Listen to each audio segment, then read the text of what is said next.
PR Stoppers Talk Tips for 2021, featuring Luke Lambert, President and CEO of G&S Business Communications. Here's our host, Doug Simon.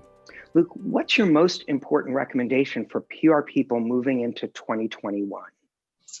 Yeah, thanks, Doug. I think, my recommendation is really more of a reflective suggestion on leadership and even organizational improvement, as opposed to how to become a better PR practitioner, really. And it would be this. It'd be resist the urge that I know we all have right now to turn the page on 2020 so fast that we neglect to really take note of the most important lessons that we learned in what has been an extremely challenging year. And then to take those lessons and turn them into new and best practices in 2021 and beyond. For instance, if you look at the way we all had to change the way we collaborated, the way we shared, the way we communicated, and the way we truly joined together, I think, to solve real challenges this year for our businesses and our clients, that's the recommendation. And, for me, and for G&S anyway, and this is the irony, I think the result was the most collaborative cross-agency leadership dynamic I've ever led or been part of, frankly. It's really during difficult times like we've had where you see your team's best leadership qualities really rise to the top, right? And so I'd encourage that level of participation, that type of collaboration, that sense of urgency that we saw this year in a team dynamic always. And so when you think about 2021, it's make sure we take those collaborative successes that we had this year and in 2020 and grow them to even more powerful opportunities for real engagement next year. And I think if we take that seriously, it becomes a business imperative. It's something we have to live up to. And I think it's something really all of our employees are really hungry for. Yeah, it's interesting you say that, because I think when we were all in an office sort of before COVID, there's an assumption that there's this casual exchange of ideas that just happens when the old water cooler discussion kind of idea. And now we actually had to, force the collaboration and schedule it and make sure that it happened. We actually found improvements in our onboarding process because we had to be so on top of making sure the person was attended to, because they're just home alone. If we're not attending to them, what are they doing when they're just starting out? So how are you applying some of these ideas to what you're doing at your own agency? And then we'll get to how that's going to benefit clients in the next question. Okay, sure. I can share, I have to say, probably the most powerful example for me this year. And that's, and I'm sure you'll talk about this with others too, but it followed George Floyd's killing and the racial crisis that ensued this year. We experienced, like a lot of companies, a lot of organizations, I know we're not unique, real widespread activation, engagement of our employees on issues of racial justice in our country. And I realized after a lot of reflection, and I have to admit as a leader, after a lot of sleepless nights, that we needed to harness that passion, that frustration, that anger even, and the engagement overall of our people to really greatly improve our own DE&I efforts. And I took it so seriously and so personally because I was so proud of our efforts over the previous 5 years. But when I really reflect, 2020 became an education moment for me, really. It showed me that there's a much bigger opportunity to not only change the culture of inclusion within our agency, but to also now start making a positive impact and a real impact in changing our communities where we work and where we live as well. So I think I was going to say, I think that would affect the guidance not only you're providing clients, but I think also helpful because we do like to leave our viewers with tips that can help them be better at their jobs. what are your ways to persuade clients to take actions in these areas? I would guess some are already there, some need to be pushed maybe, or they have to understand that this is for their own interest as a business. Yeah.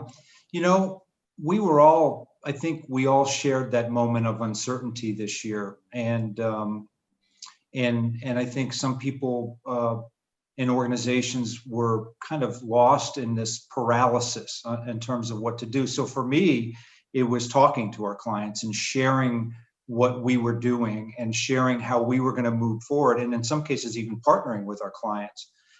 For us, it was simply, we formed a task force. We formed a diversity, equity, and inclusion task force. And we did it in a cross-office leadership capacity. We developed a cross-office group to really shape diversity, equity, and inclusion throughout the organization so that we could enhance representation of people of color and marginalized communities across the agency, but expand it to the industry and our profession as well.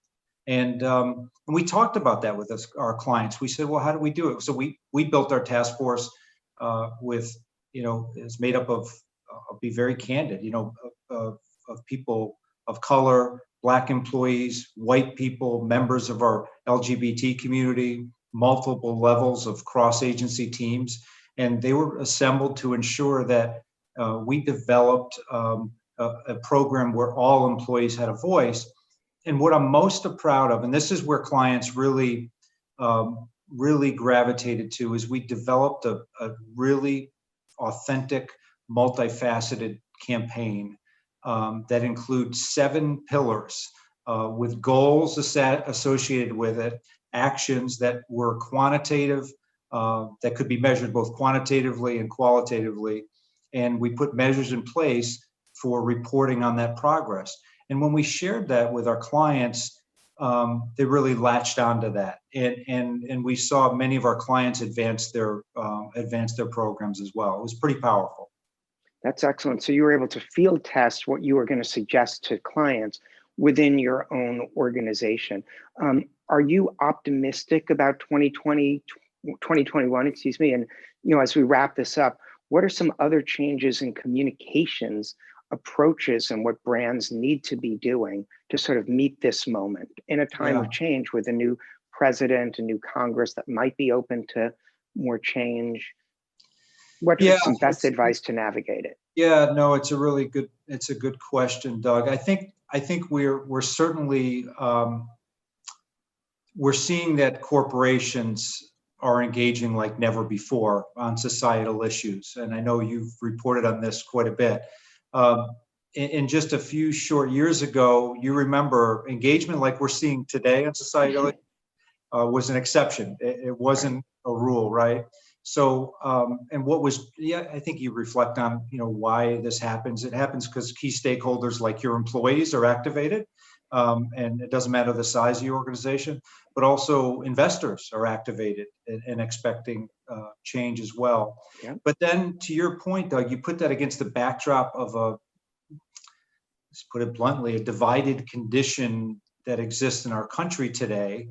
And I think we should feel really fortunate as communicators, and I know we do, that we represent, innovative and companies and brands that are really taking meaningful positions today to make the world a better place. So the last piece of advice I'll give is just as it relates to 2021, is I think clients, and I think we'll help them, we'll try anyway, to take a closer look, take a different, more proactive approach, and even an analytical approach on issues, and that run the gamut, whether it be from ESG or racial injustice. And I think if we can work together to put our clients in a position where they can advance the way they approach issues, and we can provide strategic guidance and help to them, and provide qualitative methods to them to help them,